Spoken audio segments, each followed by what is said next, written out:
Test match rugby, folks. The Wallabies have just put Japan to the sword. 56 points to 17.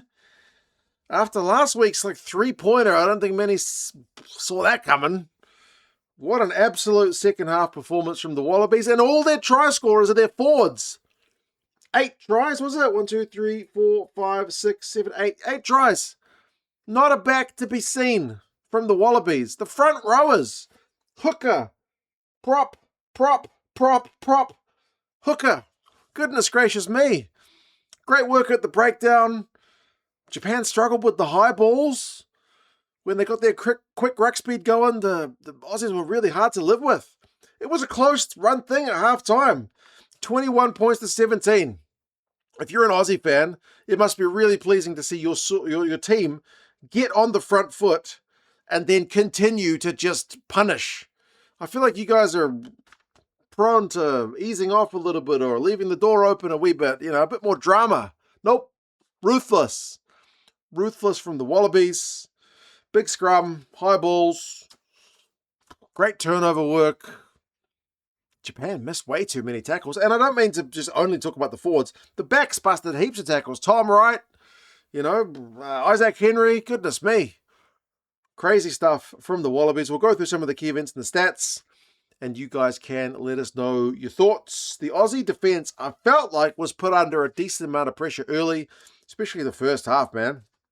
Japan were knocking it on, fortunately for the Australians, because they were under a fair bit of territorial pressure, and Japan were going through quite a lot of phases. The Aussies did manage to win a scrum penalty, though, which would become a bit of a theme of this game. You feel like they definitely got, apart from just the try scorers, but that the front rowers for Australia were genuinely having a pretty good time of things. Set piece-wise was just genuinely a lot better for the Aussies than the Japanese in this one. And that scrum penalty turns into the first try to Josh Nasser. The Aussies go quick. You got Gordon, you got Potter, you got Henry all combining. Jorgensen goes very close. Next phase, Josh Nasser burrows over, so the front row club gets on the board early. 7 points to 0 for the Aussies, but the Japanese hit back immediately. The first half feels like a different game. It was genuinely a real tit-for-tat, very similar affair to last week. It was bloody Harry Hawkins. He got the first try for Japan, and that one's just the Australians' kind of a poor exit. The Japanese had put a grubber kick through. Australia were kind of scrambling defensively, but ultimately had the chance to get a clean exit. Lonergan takes a couple of steps from the bay, and Lonergan did well, man. He kicks his conversions. He genuinely puts those high balls in, which the Japanese struggled with. He has the odd snipe, so he had a genuinely good game, but that one, he probably shouldn't be getting charged down there, even though Hawkins is a huge unit.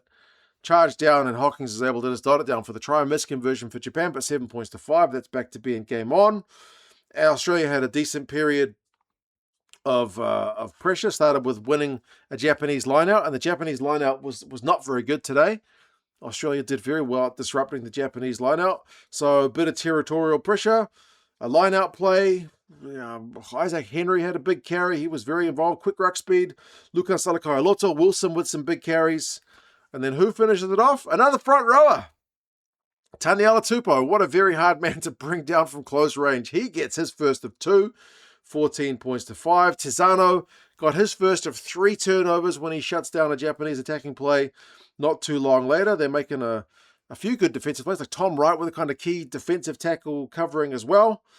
Australia had a line-out steal on 25 minutes, but unfortunately for them, I feel like they'll look back at this one with a bit of, kind of like the Hawkins try, with a bit of, frustration. They've done the hard work to steal the line out, to give themselves a chance to get a free exit after being under a fair bit of pressure. But loose ball from the Aussies gets turned over itself, and then Saito is able to kind of quickly snipe and punish as the Japanese look to go quickly. Now, in the build-up to that try, I swear Tiernan Costley, the loose forward for Japan, flew in like a missile and clocked Angus Bell in the head. But it seems like that didn't even get TMO'd. I don't know. I'm always on about the TMO is not that efficient, and I wish they would do it quickly. If they looked at that one, they looked at it bloody quickly. But it looked worthy of a second look anyway. Not that I'm asking for more TMO, but geez, that one felt a bit wrong. Because guys going in like missiles, especially when you make head contact, tend to get harshly punished. But Apparently nothing for that one. They didn't really dwell on it in terms of the replays, but I don't know. On first viewing, it seemed like one that was a bit dodgy. But either way, the Japanese guys get a try. Costly's move is not costly, and Saito gets a try, so 14 points to 12. That's a dad joke for you. I am, in fact, a dad, so entitled to do those. 29 minutes, we do get the TMO involved. There's a TMO to chalk off one of the Aussie tries. It's a beautiful, beautiful little line-out move from the Australians. Like Paisami's pass sadly goes forward, but it had led to a try for one of the Aussie backs as well. But TMO'd, so nothing doing for the Australians there. But despite some Japanese defensive play, they get Australian defensive play when the Japanese were on the attack. You had Paisami and Jorgensen holding up one of the Japanese attackers on the left wing. The next minute we did get a Japanese try, so denied at one end, and they concede one down the other, the Australians. So it seems like it's maybe a bit of a turning point potentially for the game. You had big carries from the Japanese. Hate Era, the hooker. You had Takauchi, the tight head prop. Big carries from them.